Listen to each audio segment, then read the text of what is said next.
Morro ontem, nasço amanhã, ando onde há espaço. O meu tempo é quando és um senhor tão bonito. Começa agora, pela Rádio Toques de Aruanda, programa Casa de Lei, com o sacerdote umbandista Alain Barbieri. Oferecimento Templo Escola Casa de Lei.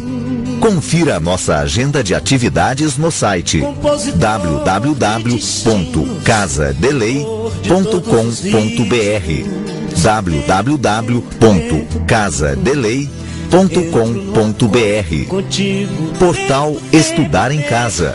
Cursos online sobre a espiritualidade. Acesse www.estudaremcasa.com.br. No ar, programa Casa de Lei, com o sacerdote umbandista Alain Barbieri.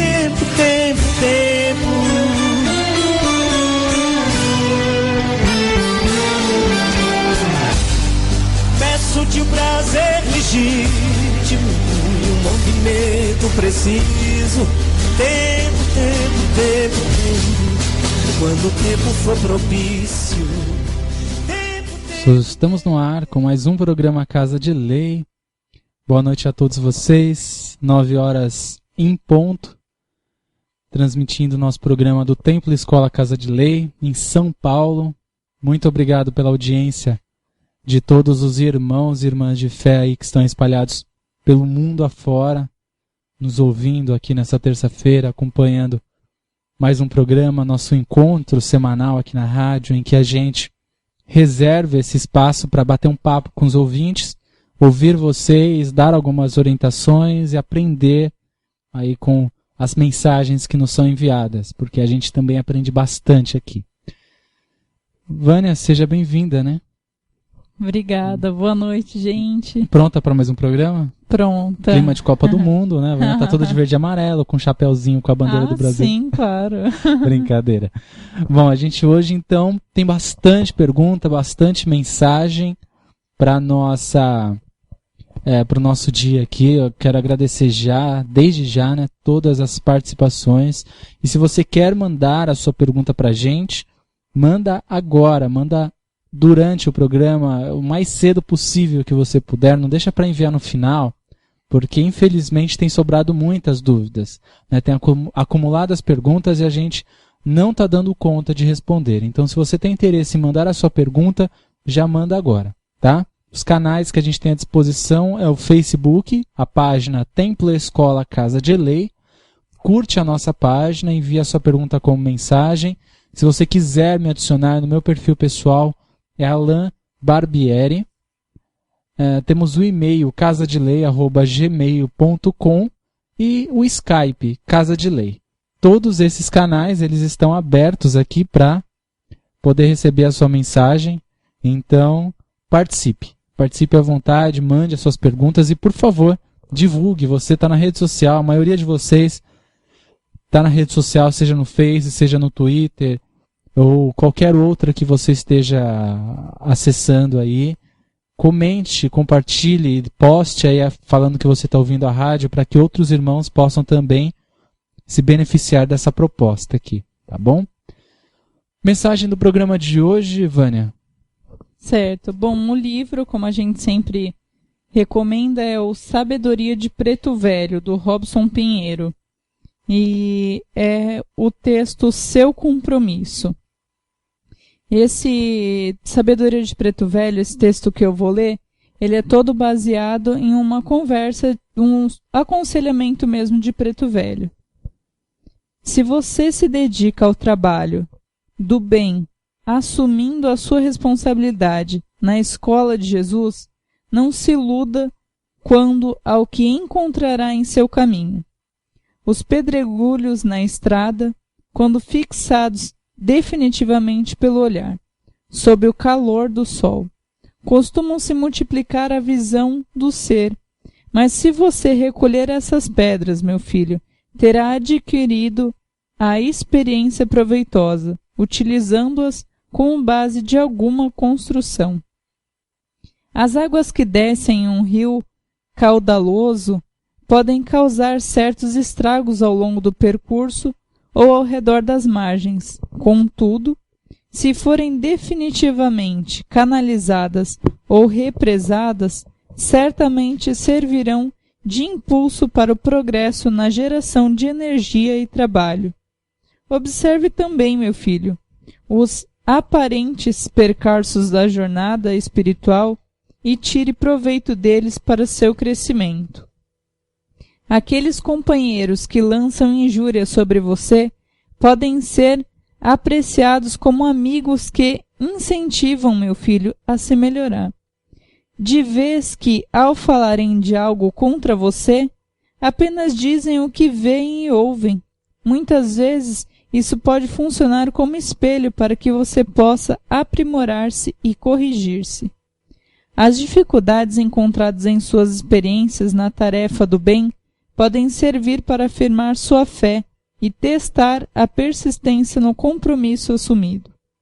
Todos estão integrados no contexto espiritual favorável ao crescimento de suas almas. Se algo o incomoda, procure corrigir a si mesmo, reserve seus sentimentos e emoções e renovar suas atitudes perante a vida.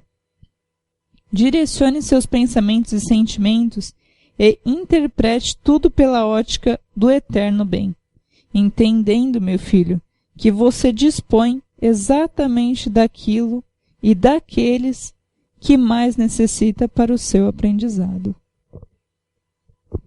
Belíssimo texto, né?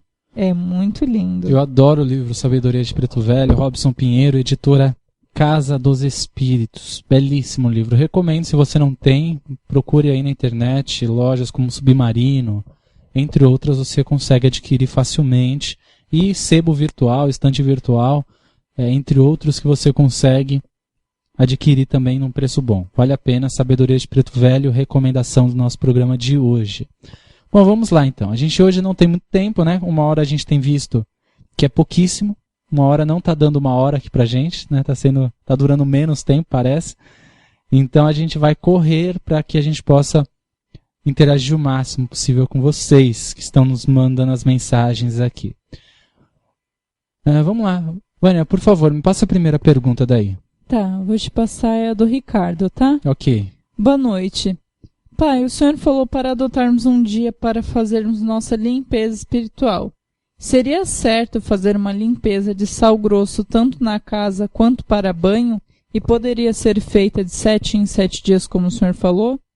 Obrigado. Você não precisa me chamar de senhor. Eu não sou muito fã do termo senhor, mas você, irmão, já basta. Agora, quanto à limpeza com sal grosso, para um ambiente, é essencial que você pudesse utilizar do sal grosso para o ambiente. O sal grosso ele é muito agressivo, energeticamente falando. Então, para o ambiente, ele é bom, numa frequência aí de 7 dias, né, no intervalo de 7 dias. Agora, para banho, eu não recomendo. Eu até descarto a necessidade de tomar banho de sal grosso. Existem ervas, por exemplo, que você pode utilizar para que você alcance, né, uma limpeza energética, uma neutralização energética tão eficaz quanto e sem agredir tanto. Então, banho de sal grosso eu não recomendo. Existem sites esotéricos hoje que a internet a coisa fica de uma forma muito livre para todo mundo. Aí a pessoa fala, você está sentindo um mal-estar? Toma um banho de sal grosso. Você está com dor de cabeça? Toma um banho de sal grosso. As coisas deram errado? Toma um banho de sal grosso. Tudo é banho de sal grosso. E na verdade, tem que ser totalmente ao contrário. O sal grosso tem que ser usado apenas em uma ocasião e necessidade extrema mesmo. Porque, como eu estava falando, ele é muito agressivo. É um ácido, verdadeiramente é um ácido espiritual. Então, no corpo, isso ele pode até causar alguns danos energéticos, emocionais, porque ele vai te não só descarregar a sua energia, mas acabar deixando um desgaste, né? E essa energia ela precisa ser reposta de alguma forma. Então, eu diria para você, se você quer chegar numa limpeza tão intensa quanto ao sal grosso, mas de uma forma não tão agressiva, usa a arruda. A arruda você encontra em qualquer lugar. Você acha facilmente, se não tiver no seu quintal, sempre falo isso, bate na casa da vizinha que ela deve ter lá. E arruda alguém tem na sua rua, então fácil de achar. Substitua pela arruda o sal grosso. Agora, para sua casa, por exemplo, você diluir o sal grosso na água e passar essa água com pano na sua casa inteira, eu recomendo demais isso, se você puder fazer isso semanalmente. Outra prática bacana é você pegar a água com o sal grosso, colocar num borrifador. Esse borrifador que você acha facilmente também aí, em loja de produto de limpeza, mercado, eu acho que você encontra também. R$2-3 deve custar. Você prepara ali um sal grosso com água e borrifa na sua casa uma vez por semana. No ar, no ambiente, nos cantos.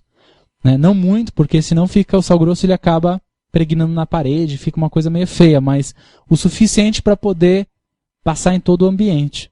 É uma coisa bacana, prático, fácil de fazer e você faz rápido também. Enfim, então, agora concluindo a sua resposta, é isso. No corpo, não recomendo sal grosso com tanta frequência assim, casos extremos.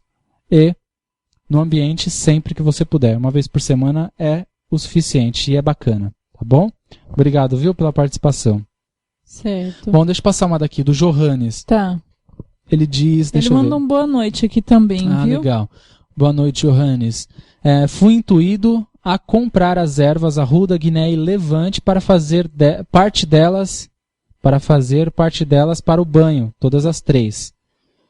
E outra parte para colocar em um pote com água para a limpeza do ambiente. Você já viu esse mesmo modo de utilização anteriormente? Você ainda está escrevendo aqui, mas eu já entendi bem a sua pergunta. Obrigado pela participação, tá? Quanto a fazer o banho, essa é uma combinação excelente. Você tem a arruda, guiné e o levante. A arruda, ela é uma erva, como eu estava falando, bastante ativa para a limpeza energética.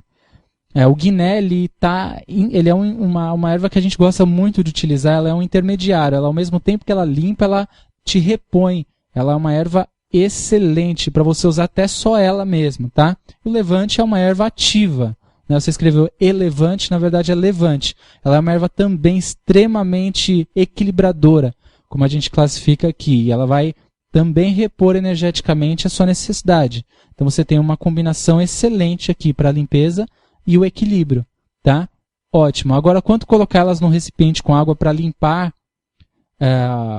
o ambiente, eu não vejo tanta função em colocá-la dentro num recipiente com água e deixar ela parada no ambiente. Eu diria para você pode fazer o que eu recomendei agora na pergunta anterior. Coloque essas ervas num borrifador, essa água, né, com as ervas quinadas, dentro de um borrifador e borrife no ambiente da sua casa. Você tem ali um preparo bacana e simples. Ou faça também o que eu orientei, coloque essa água numa bacia e passe com pano na casa também. É excelente. Agora, a água parada com a erva, ela não vai ter uma função exata ali, tão ativa quanto se você espalhasse no ambiente. Tá bom? Tem previsto alguma literatura sobre ervas? Olha, existe, na verdade, na Umbanda pouquíssimo. Eu recomendo, por conhecer o nosso irmão aí, o Adriano Camargo. Ele escreveu o livro Rituais com Ervas, pela editora Livre Expressão. E dentro da Umbanda, é um dos melhores materiais que eu já vi. Né? Existe no Candomblé, com uma visão africana, eu é o orixá, eu é do Pierre Verger, na verdade, que eu tenho ele em mãos aqui também. E é bacana, mas assim, não traz uma visão livre, aberta, universalista, que serve para a gente praticar hoje dentro de uma realidade umbandista. E o herveiro, ele classifica a erva em 3 categorias, né? O que também não difere muito da forma que você vai utilizar, porque basicamente é sempre limpeza e sempre equilíbrio. E tem fotos, o livro tem fotos, tem uma descrição bacana, um vínculo com o orixá, uma relação aqui com o orixá. Então, Rituais com Ervas do Adriano Camargo, excelente. Eu já estava falando com o Adriano essa semana e está para lançar o 2º livro. Acho que ele está aguardando aí o momento certo para divulgar. Mas a qualquer momento está saindo o 2º. Então, se você puder adquirir Rituais com Ervas, você encontra o Adriano aí no Face e ele facilmente envia para você, com certeza. Tá? Bom, é isso aí, irmão. Obrigado, viu, pela participação. Seja sempre bem-vindo. Estamos à disposição sempre aqui. Vânia? Quer mandar mais uma? Daqui? Pode, por favor. Tá, eu vou te passar uma. Ela é um pouquinho comprida e é da Sandra. Ela quer uma opinião sua. Boa noite, meninos. Boa noite, Sandra. Gostaria de ouvir seu comentário a respeito do caso. Sempre que vou a algum centro kardecista, umbandista ou candomblessista, vou porque gosto das pessoas, respeito às entidades e porque me sinto bem no lugar. Mas logo já querem que eu comece a trabalhar e não me sinto preparada para trabalhar em nenhum desses lugares. Mesmo tendo trabalhado há 7 anos na mesma casa de um centro kardecista, acho que preciso conhecer e estudar melhor antes de assumir compromisso, que usar o branco não só por beleza. Os representantes da casa diz que trabalhar se aprende trabalhando e que passou da hora de eu começar a trabalhar. Tenho 52 anos. Mas eu não acho isso. Penso que tudo tem seu momento de acontecer e não incorporo, embora digam que isso acontece com o tempo. Também tenho receio de animismo. Não sou do tipo de pessoa que suporta pressão ou ordem tipo ditadura. Enfim, logo acabo me distanciando para não criar problemas. As pessoas vão à missa, à palestra espírita, ao culto evangélico e nem por isso que tenha fazer parte dos dirigentes. Gostaria somente de frequentar.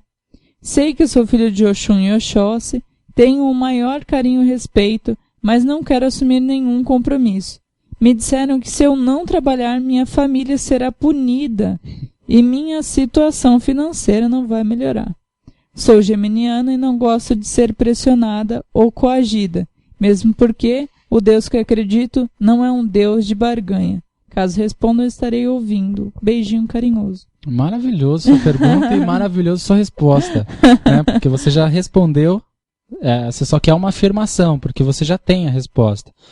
O Deus que nós cultuamos e que a Umbanda acredita e que se manifesta na Umbanda através de orixá, realmente ele não é um Deus de punição, de pecado, um Deus de barganha, de troca. Infelizmente há na Umbanda essa história, olha, você entra, senão, esse senão é sempre os problemas, senão vai acontecer isso, vai acontecer aquilo, e se você não vestir o branco, sua vida vai virar de ponta cabeça, você vai começar a perder suas coisas materiais, você vai perder as pessoas que você ama, você vai sofrer, enfim, então quer dizer, a pessoa entra porque ela está com medo, ela não entra porque ela está com vontade. Infelizmente, minha irmã, há muitos médiuns que entraram na Umbanda e ainda estão na Umbanda porque estão com medo de não assumirem isso. Mediunidade, ela tem que ser exercida com amor, mas com conhecimento de causa. Você tem que entender o que você vai fazer. Não basta entrar só porque eu tenho que ser médium, porque a gente tem que entender uma coisa, nós vamos lidar com a vida de outras pessoas. Você vai lidar com a vida de outras pessoas. As pessoas vão entrar no terreiro, vão passar com o médium e muitas vezes o que for dito pelo guia através desse médium, essa pessoa vai levar para a vida inteira. Eu lembro de coisas que eu ouvi logo que eu entrei na Umbanda de médiums, coisas positivas, que eu ouvi de médiums que marcaram a minha vida. Então veja, se você pega o médium não preparado, quanta bobagem pode acontecer no meio desse caminho, quantas vidas ele não pode atrapalhar. E o pior, o médium entra despreparado para a gira, e aí, amanhã, de repente, esse médium decide abrir uma casa, e aí ele prepara outros médiuns despreparados. E vira o que muitas vezes a gente está vendo por aí. Tá? O fato de estudar ou não, participar de curso, participar de palestra, enfim, não é bem isto, porque cada terreiro utiliza de um recurso. Hoje, em São Paulo, a gente tem uma facilidade muito grande com estudo dentro da Umbanda. Mas fora de São Paulo não tem essa facilidade, a gente sabe. Mas é importante, o médium, antes de entrar para a gira, vestir o branco, como você disse, que é muito bonitinho, ele tem que entender exatamente o que ele vai fazer. Ele pisa no terreiro, veste o branco, começa a girar, incorpora, está dando consulta e nunca soube o que ele faz. O médium precisa ter noção, no mínimo, do que são os orixás, do que são os guias, o que está acontecendo mediunicamente com ele e entender, no mínimo, a base da sua religião. Então, olha, eu recomendo para você, com certeza, se você não está se sentindo preparada, não se sente envolvida, não sentiu o chamado pessoal, não vai. Não é porque alguém disse que você tem que desenvolver que você tem que desenvolver. A necessidade de cada um é um despertar íntimo. Eu tenho que querer fazer também. Se o lugar que você foi buscar orientação e que te falaram isso não te despertou, não faça por obrigação.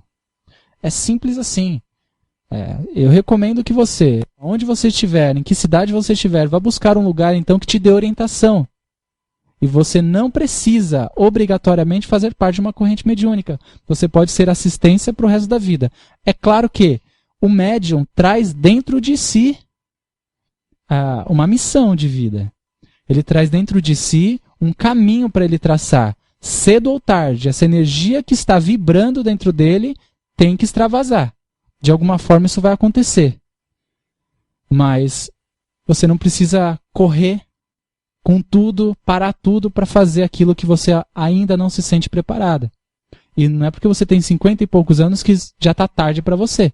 Por favor. Foi uma baita ignorância do indivíduo que te falou isso. Então eu recomendo que você vá buscar uma casa que possa te orientar, que possa te fornecer informação e continue frequentando. Dentro do terreiro é a sua fé, é nos guias que você acredita. Quando você vai buscar ajuda, continue frequentando. Tá?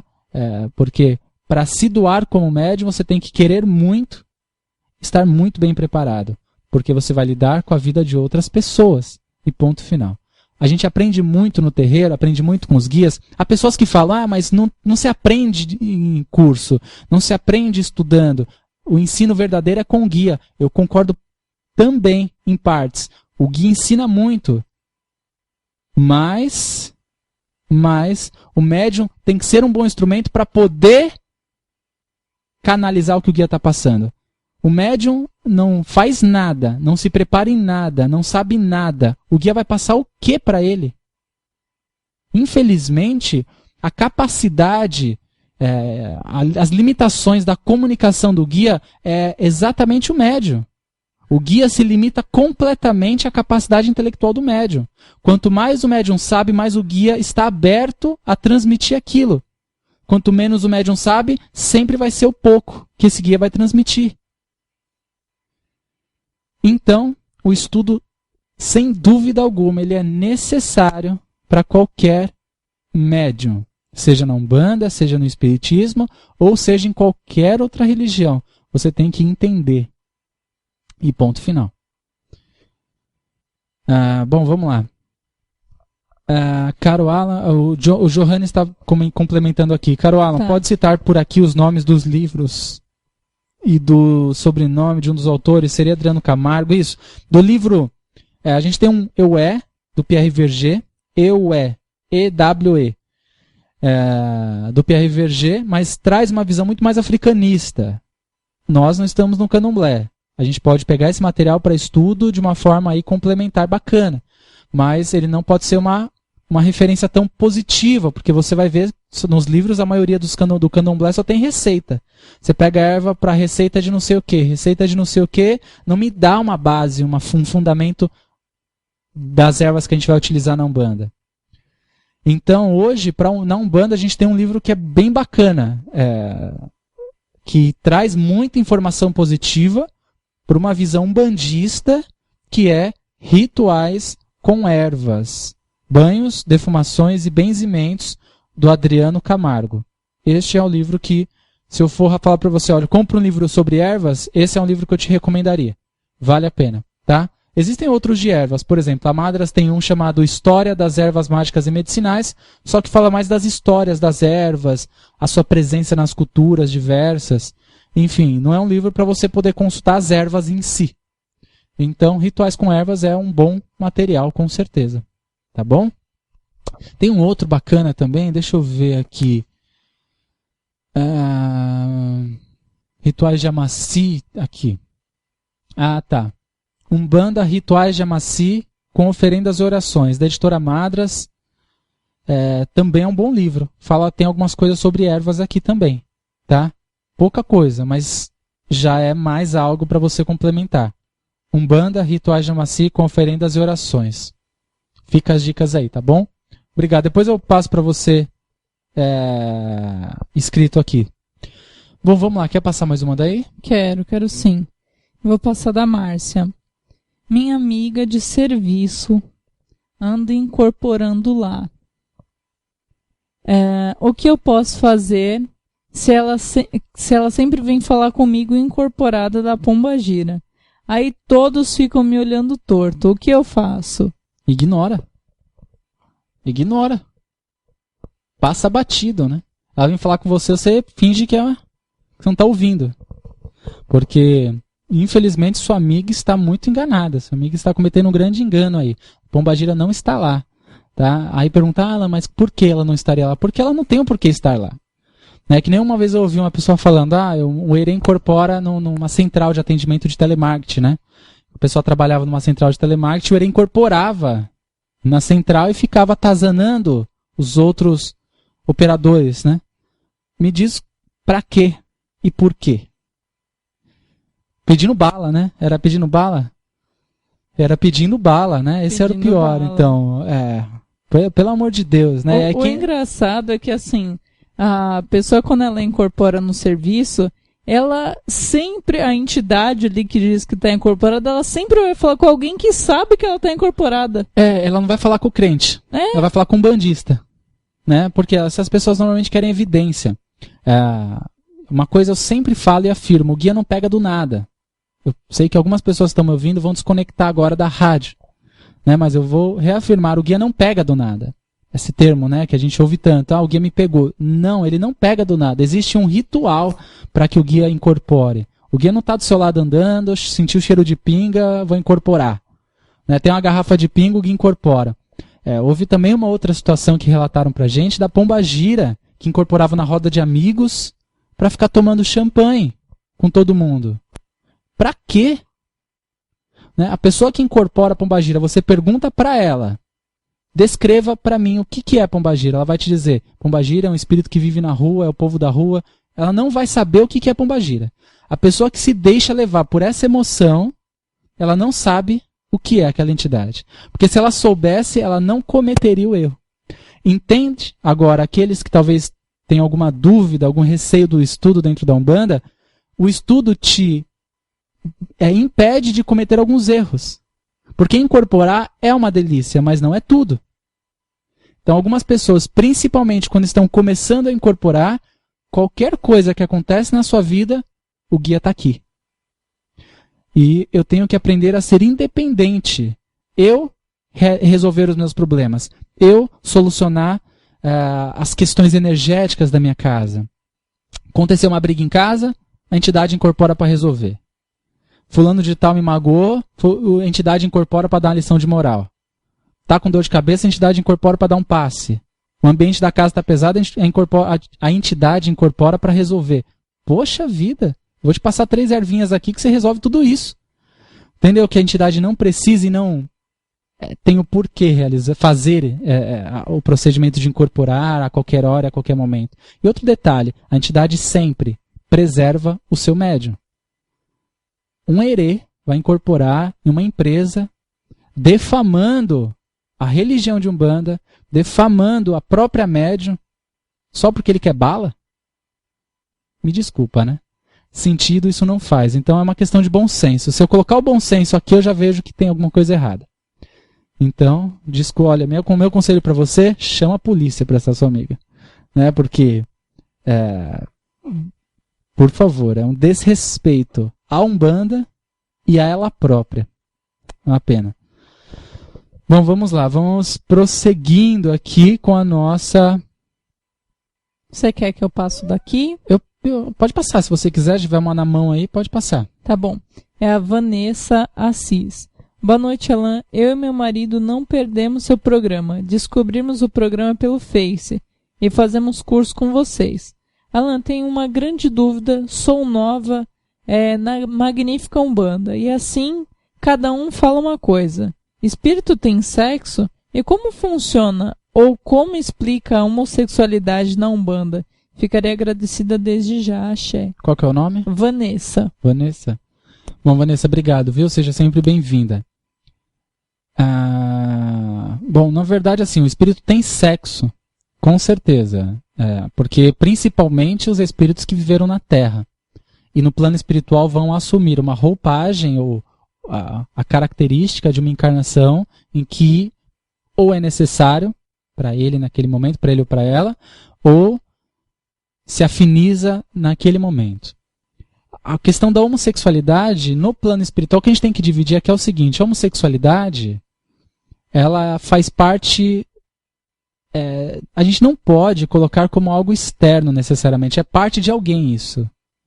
O que a gente tem que entender é que a homossexualidade não pode estar ligada à promiscuidade. É o que há uma grande confusão e um grande receio, né, de se falar disso, é exatamente a questão da promiscuidade. O que a gente tem que entender é que os irmãos que hoje são homossexuais, isso é um estado íntimo de cada um deles.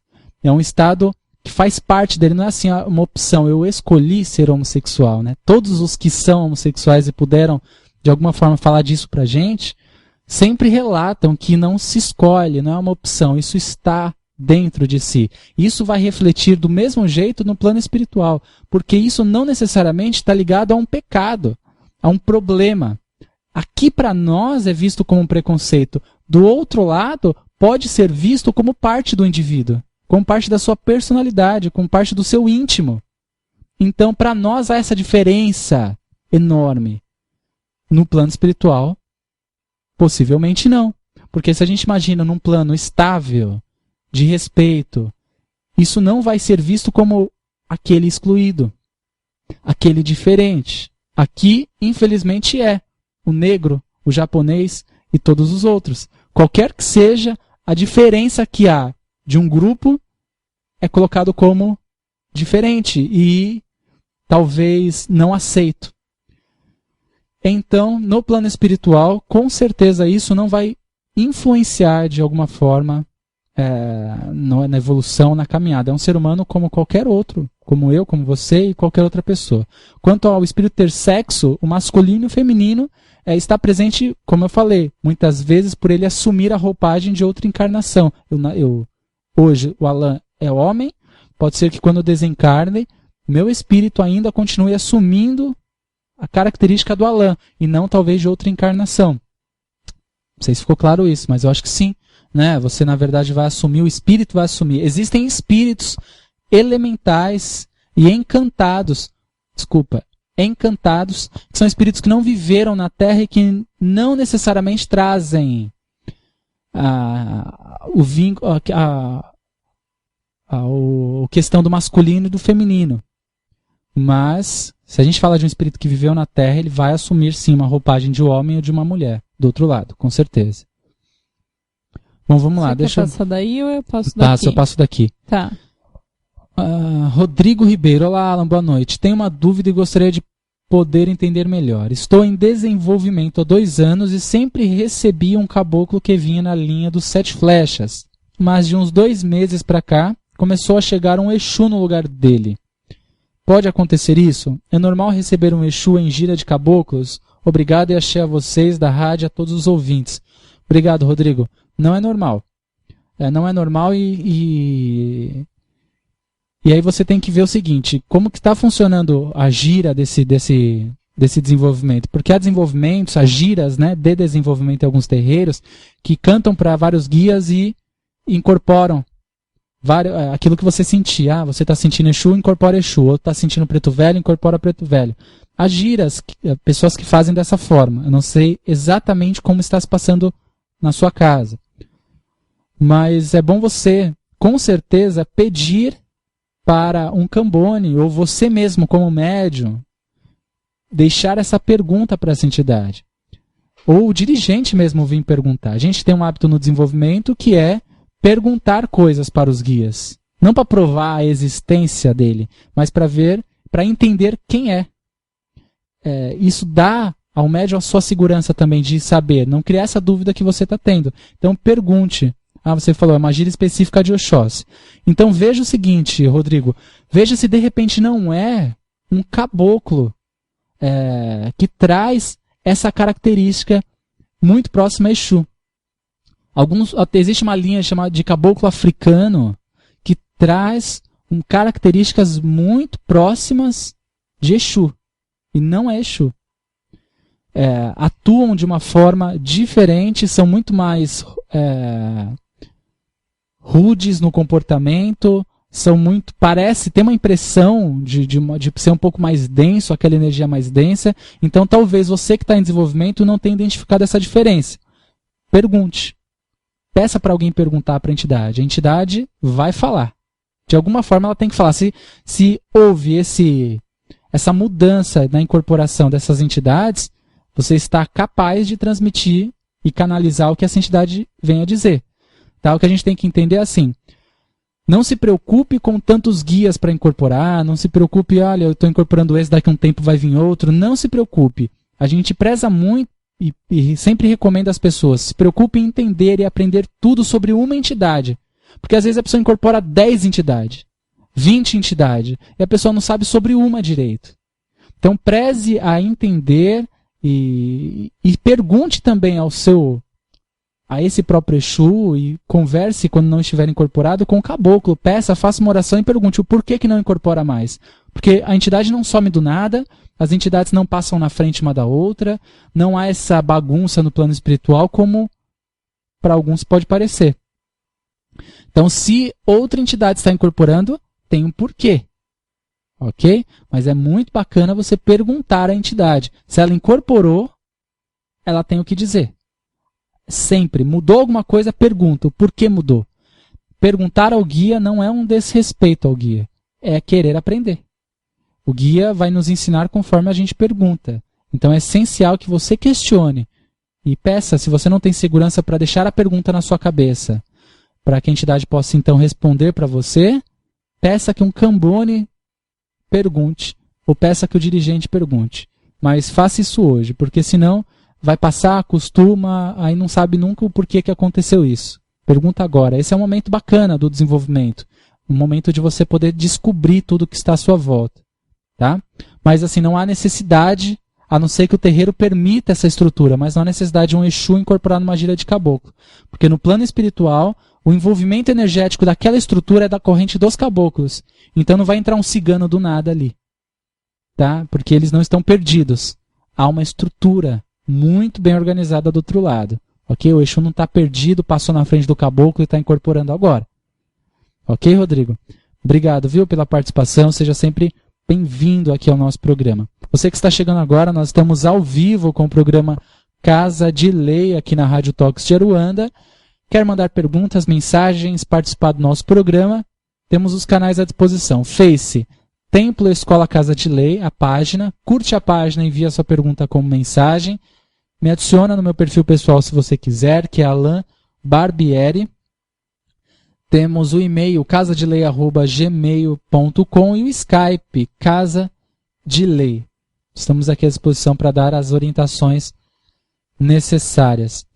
O Rafael Félix. Boa noite, Alan. Os boiadeiros também têm essa energia bem forte, como a de Exu. Pelo menos eu sinto assim. Exatamente, Rafael. Os boiadeiros têm uma presença muito forte, né? Principalmente lidando com energias densas também. Né? Eles são uma linha de combate às energias negativas muito forte. Há estudos e pessoas que dizem que muitos boiadeiros que hoje se manifestam, espíritos que se manifestam na linha de boiadeiros, já estiveram presentes atuando na linha de Exu. A linha dos boiadeiros, na verdade, ela é até uma intermediária, né, entre, se a gente pode classificar entre direita e esquerda, entre o positivo e o negativo. A linha de boiadeiros é o intermediário. É uma presença realmente muito forte dentro da Umbanda e uma delícia de trabalhar também, né? Obrigado, viu, Rafael, pelo complemento aqui. Posso passar daqui? Pode sim, por favor. Tá. É a Margarete. A Margarete, ela é aluna do desenvolvimento mediúnico de lá do templo. Legal, tá? Margarete. Obrigado, seja bem-vinda.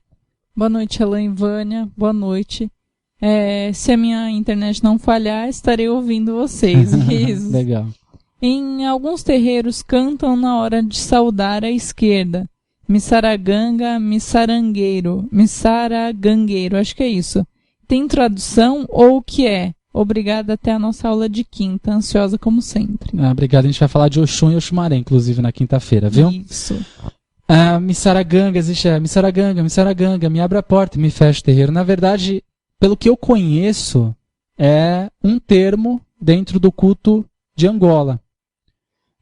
Então muita coisa, a gente até falou disso, né, na aula, o quanto que a gente herda do candomblé e das diversas nações, do culto de Angola, Queto, entre outras, no culto de Umbanda.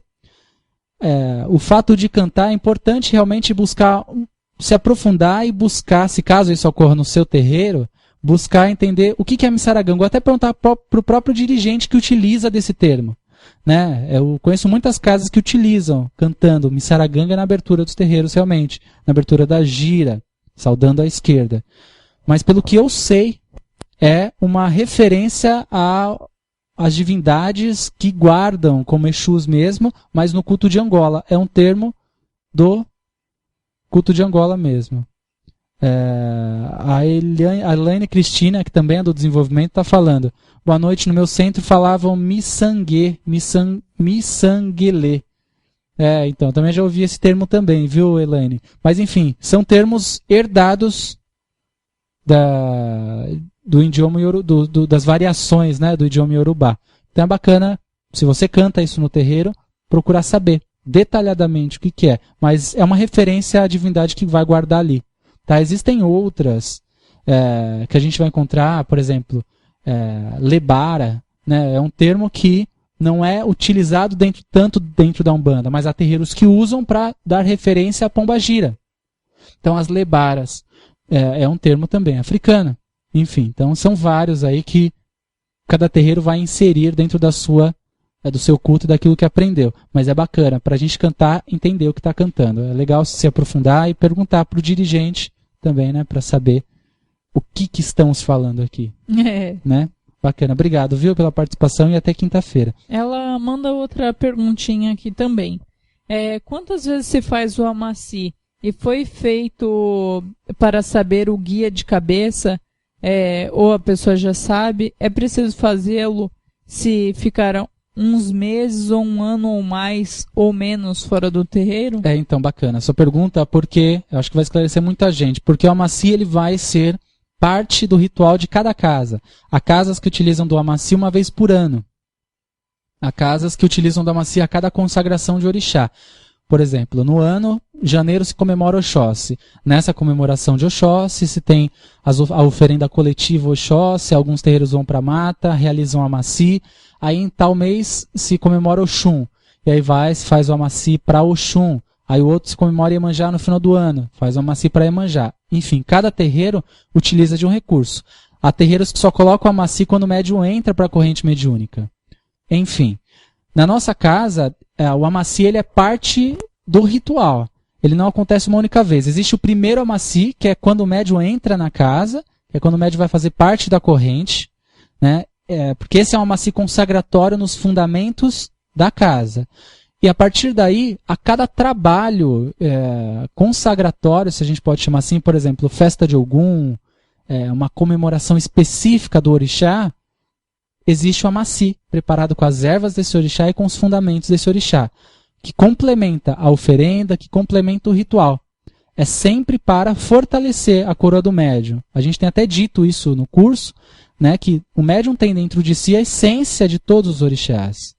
O amaci, junto com a oferenda e todo o ritual, ele vem para fortalecer aquilo que o médium já tem dentro de si. Ele vem para complementar, ele vem para repor. Né? Então, o amaci, dentro desse ritual, ele vem para fortalecer. Tá? Então, cada casa vai utilizar de um recurso. Há casas, como eu disse, você vai entrar nela e já vão dar o amaci. Há casas que o médium só toma amaci quando vai participar de alguma iniciação. Há casas que fazem o amaci a cada festa, a cada consagração, a cada procedimento mensal, não sei. Mas, enfim, é algo particular também. A gente até falou da Casa do Zélio, né, que é a Casa do Zélio de Moraes, não sei exatamente hoje, né, dia 24 de junho de 2014, mas até pouco tempo a prática era uma vez por ano esse amaci do qual era preparado com todos os médiuns, né? Então há uma grande variação nisso, ok? Obrigado, viu? Certo. Vamos lá? Vamos sim. Bom, é o Assis Cuiabá. Tá. Gostaria que, quando tivesse tempo, comentassem sobre a influência do candomblé na Umbanda e por que isso, como, por exemplo, comidas, pontos cantados, giras e outros itens. Seria Umbanda ou o quê? Olha, a gente precisaria de muito programa aqui para falar disso, mas basicamente nenhuma religião nasce do nada. O catolicismo veio do judaísmo e traz características do judaísmo. Toda religião nasce de alguma coisa. Toda religião nasce de outra ou outras religiões. Então, a Umbanda tem como uma das influências, assim como tem do catimbó, assim como tem do espiritismo, assim como tem do catolicismo, tem também do candomblé a sua influência. Há casas que vão ter uma característica mais africanista, porque a formação intelectual, religiosa, mediúnica deste médium, do sacerdote, é de um terreiro de candomblé. Aqueles sacerdotes e dirigentes que vieram da Igreja Católica ou tiveram uma influência maior vão trazer isso para o seu terreiro. Aqueles que vieram de centros espíritas vão trazer muito mais características espíritas. Enfim, então o terreiro vai refletir muito a bagagem e a experiência do próprio médium. Então por isso que é natural você entrar em terreiros diferentes e ver doutrinas diferentes. A base, que é a caridade, a fé, o amor, a devoção aos orixás, sempre existe em todas, mas a forma de praticar é diferente. Então a influência do candomblé é mais uma influência que a Umbanda tem por questões diversas, que não daria aqui para a gente comentar em poucos minutos, mas é parte do ritual e da origem da Umbanda, da história do Brasil, né? A Umbanda, ela é o reflexo da história do nosso país. A gente tem a presença fortíssima do índio brasileiro, a gente tem a presença fortíssima do ex-escravo, aquele indivíduo que foi traficado para o Brasil, né? A gente tem algumas características bases principais, o sertanejo baiano, o sertanejo representando o boiadeiro, aquele que vive no campo, enfim. Então a gente tem uma estrutura brasileira, e naturalmente o candomblé, o culto ao orixá que veio para o Brasil junto com os escravos, teve a sua influência na Umbanda também.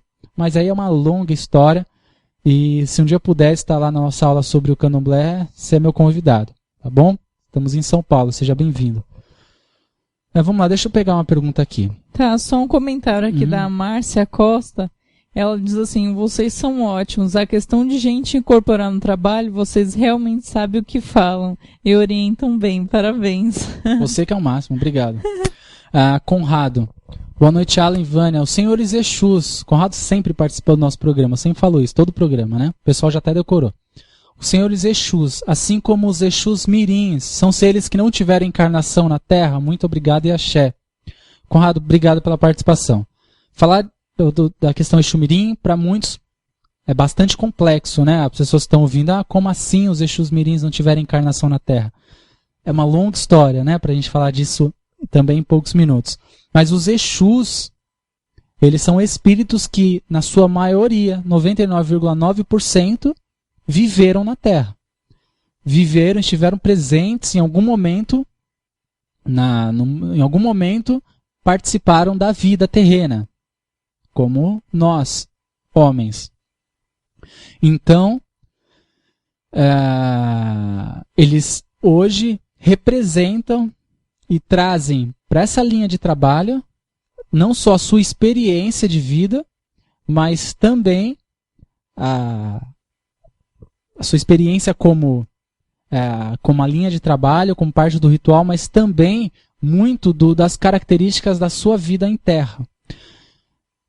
Como isso? A gente sempre fala, quando fala de Exu, é que ninguém melhor para ensinar a gente a não errar do que aquele que errou. Então, normalmente, os espíritos que estão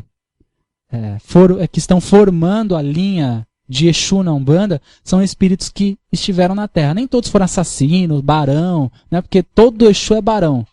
barão, dono de escravo e tudo mais.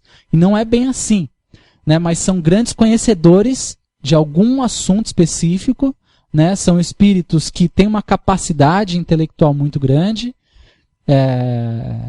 e que tiveram alguma importância. Com certeza, cometeram enganos, erros, e hoje, nessa linha, resgatam, né, esse débito, uma oportunidade, não só de atuar em um campo mais denso do astral, mas de nos ensinar a não errar. Os Exus trazem, principalmente, uma lição de como não errarmos, né? As orientações de Exu estão muito ligadas a nos guiar ao caminho correto. Todos os guias fazem isso, obviamente, mas o Exu é aquele que realmente está com as rédeas na mão. É aquele que dita isso é isso e aquilo é aquilo. E ponto final. Seja você tem um Exu mentor ou não. Mas todo Exu está presente na vida de um médium, guiando ele, e não só quebrando demanda, mas, principalmente, desviando este médium da sua escuridão interior. Todo mundo tem o seu monstrinho interno. E o Exu é aquele que nos vigia os nossos pensamentos, para que a gente não caia nos nossos desequilíbrios íntimos, né, que é o que nos faz cometer erros. Então os Exus nos guardam, nos amparam daquilo que está dentro de nós, principalmente. Porque o que está fora, a gente precisa aprender, a gente precisa tropeçar, a gente precisa bater a cabeça, no termo que eu digo, errar, para aprender. O Exu principalmente nos guarda daquilo que nós não vemos, que é aquilo que a gente traz na nossa personalidade, naquilo que a gente traz nos nossos aspectos íntimos. É este o campo principal de Exu. Quando fala do umbral, das trevas, as trevas que Exu atua é a treva íntima do médium, que carrega muito mais problemas do que o umbral lá embaixo, né? Então, este é o campo principal de atuação de Exu. E eles, sim, estiveram em terra, estiveram vivos, estiveram encarnados em algum momento, e hoje, com a oportunidade de atuar para o bem, somente para o bem, não existe Exu que faz o bem e faz o mal. Exu é um grau que ele recebe ao estar preparado para auxiliar então esse médium, ou em si a Umbanda no geral, né? Mas enfim, então é um espírito que hoje é capaz de ensinar com aquilo que também errou. Obrigado, viu, Conrado? E lembrando que vai ter no Estudar em Casa, estudaремcasa.org.br, em agosto, o curso Fundamentos de Exu, né, que eu vou estar ministrando, curso online. Quem puder fazer, faça. Um dos cursos mais pedidos aí no portal esse ano, e que a gente regravou ele e já está prontíssimo aí para fornecer aos irmãos, aqueles que querem aprender a estudar um pouco mais sobre Exu, um material fantástico que eu sou suspeito a dizer. A gente na casa tem um mentor como Exu. Tudo o que hoje nós fazemos, a casa é estruturada, fundamentada com as orientações de um Exu, né? Então, há muita disciplina, há muita ordem, há muito comprometimento com aquilo que a gente está fazendo, exatamente porque há um espírito que atua exatamente nessa ordem, nessa disciplina, né? E falar de Exu é um prazer verdadeiro para a gente. Bom, vamos lá. Obrigado, viu, Conrado? Seja sempre bem-vindo. E vai ter agora também, aproveitando para lembrar, vai ter agora em julho o desenvolvimento mediúnico, né? 19 de julho. Isso. Bastante gente tinha pedido turma aos sábados. E nós reservamos, então, agora aos sábados, das 4 às 6 horas, das 16 às 18, né? Já a partir do dia 19 de julho, desenvolvimento mediúnico em São Paulo, lá no templo. Ok? Então, os interessados, reservem a vaga no site casadelei.org.br, casadelei.org.br. Vagas limitadíssimas. Eu nem sei, acho que tem umas 8 ou 9 vagas, cadeiras ainda para participar. Então, essas poucas vagas aí, aproveite, reserva sua vaga e esteja com a gente. 19 de julho. Escolhemos depois da Copa, para dar aquela amenizada, né? Para todo mundo dar aquela sossegada e a gente poder iniciar esse processo de estudo sem sofrer com as datas de Copa, sábados e domingos aí que vai ter. Bom, é isso aí. Vamos lá. Vamos prosseguir com o programa que tem bastante coisa. Tá. Boa noite, Alain e Vânia. Que meu Pai Xangô abençoe vocês, hoje e sempre. Ilumine todos que estão perto de vocês. Beijocas, Tia G. Que assim seja, Tia G. Obrigado, seja sempre bem-vinda, viu? A Flavinha Garcia. Hoje é dia de fazer faxina na casa, limpar todas as sujeiras visíveis, mas também a oportunidade de limpar as sujeiras que não vemos, mas nos fazem muito mal também. Casa limpa, cheiro bom, energia renovada, ouvindo o Rádio Toques de Aruanda. Agradeço aos meus amigos invisíveis. Amém. É isso aí, meu irmão. Parabéns, é isso aí mesmo. Bacana, obrigado. Gostei do comentário. Bom, posso passar outra aqui? Por favor. É o Gustavo Morro. Oi, Alan, boa noite. Poderia me tirar uma dúvida? Sabemos que Egum na Umbanda são aqueles espíritos desencarnados que muitas vezes se tornam obsessores. Se eu estiver errado, me corrija, por favor. Porém, eu li, posso estar errado, que no candomblé eles cultuam um orixá com esse nome. Existe algum tipo de relação ou são coisas distintas? Perdão, fala pra mim de novo. Tá. É que ao vivo é assim mesmo, viu, gente? É que ao mesmo tempo que ela tá falando, eu tô lendo, tá eu tô lendo, digitando. Né? Estão chamando, tá Pode respondendo. Falar. Sabemos que Egum na Umbanda são aqueles espíritos desencarnados que muitas vezes se tornam obsessores. Aí que no candomblé é cultuado com o nome de uma divindade.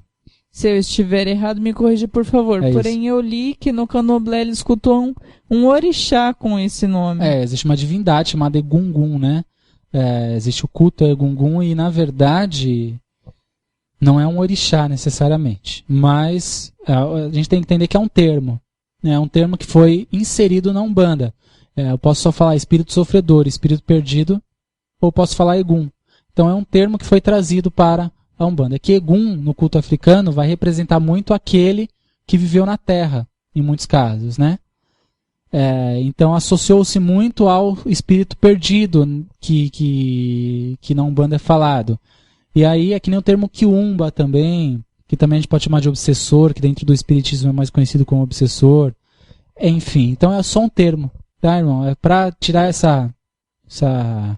grande problema da sua cabeça, faz o seguinte, chama de espírito sofredor e ponto final. Mas o culto a Egum é uma coisa, que é um culto a uma divindade específica. E o Egum que se refere hoje na Umbanda é outra. Né? Então é só um termo, nem se preocupa com isso. Certo, aí ele perguntou se tem alguma relação, não, né? Não, nenhuma relação. É só o termo que é utilizado e somente isso. Tá. Tá? Bom, o Denis Ferreira. Oi, querido, saudações da Holanda. Estou contando os dias para a data de chegada do meu retorno ao Brasil para conhecê-los aí no templo. Tenho uma dúvida. Sempre os guias de trabalho devem riscar o ponto ao iniciarem suas manifestações? Isto seria obrigatório? Grande abraço de quem curte muito o programa e a rádio. Denis. Obrigado. Esperamos você aqui também, meu irmão, no Brasil. Bom, não é um obrigatório, né? Por quê? Porque vai depender da casa. Há casas que é julgado que o médium só está preparado depois que risca o ponto. Depois que o guia risca o ponto. Né, há casas que não é bem assim. Há casas que o guia tem que riscar o ponto ao iniciar os trabalhos. Há casas que não. Então, vai variar também do fundamento e a doutrina daquele terreiro. Tá? É bastante relativo. Eu não posso dizer exatamente o que é. O riscar o ponto, a gente tem que entender a função daquilo. O guia, quando risca o ponto, ele abre um portal ali. Ele abre um campo energético que envolve o médium, que este portal está de acordo com a necessidade do trabalho também e para dar sustentação aos consulentes que ali estão vindo se consultar com ele. Então o guia, ao riscar o ponto, ele está trazendo, está ativando, na verdade, poderes divinos que vão atuar no benefício do médium, do consulente e da casa no geral. Tá? É importante ter o ponto riscado, mas não é uma obrigação. Se eu dizer, olha, o guia tem que chegar a riscar o ponto, eu estou desqualificando as casas que não usam desse recurso. Então, cada casa utiliza de uma prática. Tá? E vai muito da necessidade. Na casa do Zélio de Moraes, a casa, tenda Nossa Senhora da Piedade, no Rio de Janeiro, onde foi fundada a Umbanda, os médiuns, quando os guias chegam, né? Os guias deitam no chão e riscam um ponto de frente com o congá. Todos os guias, depois disso, vão dar atendimento. Tá? Uma característica da casa onde foi fundada a Umbanda. Mas nada é uma regra, porque cada casa vai se moldar conforme a necessidade, né? Isso aí. Quer passar mais uma daí? Que eu acho que dá tempo, né? Dá, né? Dá. Bom, é a da Sandra. Sempre vemos em diversos terreiros que têm orixás diferentes, que nem sempre são os mesmos. Afinal, quais são os orixás da Umbanda? Como assim? Não são os mesmos? Ah, tá. Cada casa vai cultuar um orixás diferentes, uma quantidade de orixás diferentes. Olha, essa é um dilema, porque cada casa é outra história, né? Quando são particularidades de casas, a gente não consegue dizer o que é e o que não é. Existem, num total, centenas, não vou nem falar números exatos, mas são centenas de orixás cultuados na África. Há casas que vão aderir o culto de alguns orixás específicos. A casa que cultua 7, a casa que cultua 11, a casa que cultua 12, a casa que cultua 14, a casa que cultua 16. Então, é outra particularidade que a gente nem pode aqui dizer exatamente, olha, é isso e ponto final. Né? Cada casa vai cultuar os orixás que lhe convém, que também fazem parte do ensino daquela casa e tudo mais. Tá bom? Obrigado, viu, pela participação. Deixa eu ver aqui. Heros Inácio. Oi, Alan, boa noite. Numa gira de baiano, qual o melhor banho para fortalecer uma baiana? Heros, obrigado pela participação. Na verdade, a gente não toma o banho para fortalecer a entidade, sim para nos preparar para a conexão com essa entidade. A função do banho é essa, é nos preparar para a conexão. Eu recomendo, se você tem acesso a uma variação de ervas aí que você pode utilizar no trabalho, basicamente, você pode fazer um banho de capim-cidreira, já é excelente. Se você pode fazer um banho de capim-cidreira, é aquela espada de Santa Bárbara, por exemplo. Né? Mas são ervas que você encontra facilmente. Vão auxiliar porque são ervas de Yansan. Daí vão trazer ali uma conexão, com certeza, e facilitar muito esse trabalho energético de conexão com o guia, ok? Mas é sempre bacana você... O que eu gosto muito de fazer, gente, assim, na nossa casa a gente tem, por exemplo, vai ter trabalho de baianos, médiuns, nós recomendamos que os médiuns tomem banho de tais ervas, a gente dá uma relação para os médiuns escolherem até 3, por exemplo, daquelas ervas para tomar naquele dia. Mas a casa que não utiliza desse recurso, o que eu sempre oriento os médiuns, peça que o guia te passe o banho que ele prefere que você tome para incorporar ele. Não há uma fonte mais segura, eu sempre vou falar isso, não há uma fonte mais segura do que o próprio guia. Então, se a casa não te passa um sistema, peça ao guia. Se você não tem tanta sintonia para o guia poder te passar isso mentalmente, peça que um Cambone pergunte e peça que a Cambone, o homem ou mulher, anote, né? Faça anotação ali das ervas que ele te orienta. Às vezes ele pede uma erva qualquer, uma erva, às vezes 2, às vezes 3, 4, 5, 6, 7, não sei. Porque é o que você precisa para, então, conexão com ele. Experimente fazer isso uma vez. Tá? Mas se você puder, capim-cidreira, você encontra em qualquer lugar e é uma erva excelente, de Yansan também, para você poder se conectar a essa força através de um banho. Tá? Se você puder, a espada de Yansan, aquela espada de Santa Bárbara, que é aquela igualzinha de São Jorge, só que ela tem uma borda clara em volta. Enfim, então em alguns lugares você até encontra a seca dela. Bom, então é isso, né? Obrigado, viu, meu irmão? Mas a fonte mais segura, caso você não tenha aí no terreiro você não tem essa orientação, pergunta para o guia vai te passar, eu quero isto porque o meu filho, filha precisa disso. Eu sempre falo, confia no guia. Confia no guia. O guia é absoluto. Sempre. O guia não erra. Se você é um bom instrumento, um bom médium, o guia executa aquilo que ele pode executar. Aquilo que ele tem permissão para executar. Então, tenho certeza que nem que ele te passe rosa branca, mas ele vai te passar alguma coisa. Se te passar, confie e faz. Ponto final. É isso, né? Bom, infelizmente é isso. Poxa, passa muito rápido 1 hora, né? Passa muito rápido. É 1h02, né, Alan? 1h02, exatamente. Porque hoje a gente entrou em ponto, né? 9 horas em ponto, entramos no ar. Bom, muito então é certinho. Isso. Vai algum recado para dar? Acho que não, né? Bom, quem tiver as suas perguntas que queira passar para os próximos programas, como não deu tempo, amanhã tem às 15 horas programa da Mãe Márcia Pinho de Iemanjá, Conhecimento Superior, às 15 horas. Às 19 horas, programa Umbanda do Bem, com Germaita. Às 22 horas, Umbanda Consciência e Juventude com Franz. E às 23 horas, novamente, a reprise do programa Conhecimento Superior. 23 não, às 22, né? Às 22, perdão. Do programa Conhecimento Superior, que foi ao ar na mesma quarta-feira. E na sexta-feira, tem aí o programa com Marcel Oliveira, Gisele Ranieri e Nicolas Peripoli, é o Mãe Divina. Bacana, todos os programas fantásticos, né? E de muito aprendizado. A gente também aprende sempre. Hoje, com a facilidade de instalar esse aplicativo que está à disposição aí no Face, TuneIn, eu acho que é Tuning, Isso, né? Tuning.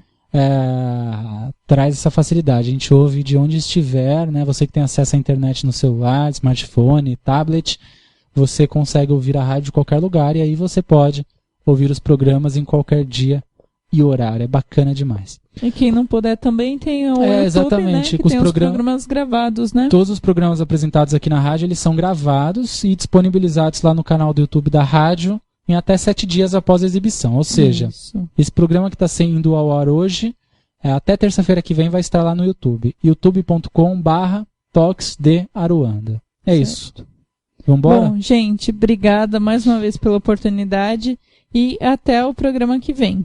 Isso aí, até terça-feira que vem, às 9 horas da noite aqui na rádio.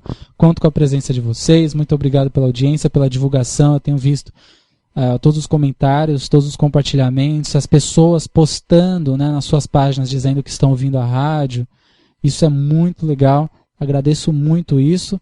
Não é necessariamente o Alan que ganha, nem a Rádio Talk de Aruanda, mas é a ideia da Umbanda, assim como a gente sempre está divulgando e recomendando o trabalho de outros irmãos que têm feito coisas bacanas, através de blogs, através de vídeos, através de outras formas, jornal online e tudo mais que complementam e agregam no nosso conhecimento. Então, aprender, todos nós estamos aprendendo. Ninguém sabe tudo, ninguém é absoluto, e para aprender a gente tem que estar aberto a isso. Então, eu agradeço a todos vocês que divulgam e permitem que outros também aprendam através deste canal. Grande abraço a todos. Hoje que falamos de Exu, peço que ele nos guarde, nos ampare, nos sustente, ilumine, né? Exu atua na escuridão, mas é luz também. Então que ele ilumine os nossos pensamentos, os nossos passos, o nosso caminho, retire dentro do nosso merecimento todos os obstáculos que estão nos impedindo de prosseguir. Muito obrigado a todos vocês e até semana que vem. Nasço amanhã, ando onde há espaço. O meu tempo é quando és um senhor tão bonito. Você ouviu pela Rádio Toques de Aruanda, programa Casa de Lei, com o sacerdote umbandista Alan Barbieri. Oferecimento Templo Escola Casa de Lei. Confira a nossa agenda de atividades no site www.casadelei.com.br www.casadelei.com.br. Portal Estudar em Casa. Cursos online sobre a espiritualidade. Acesse www.estudaremcasa.com.br.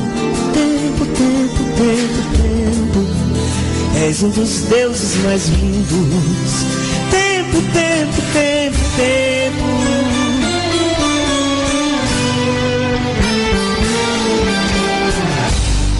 Peço-te o prazer legítimo e um movimento preciso. Tempo. Quando o tempo for propício.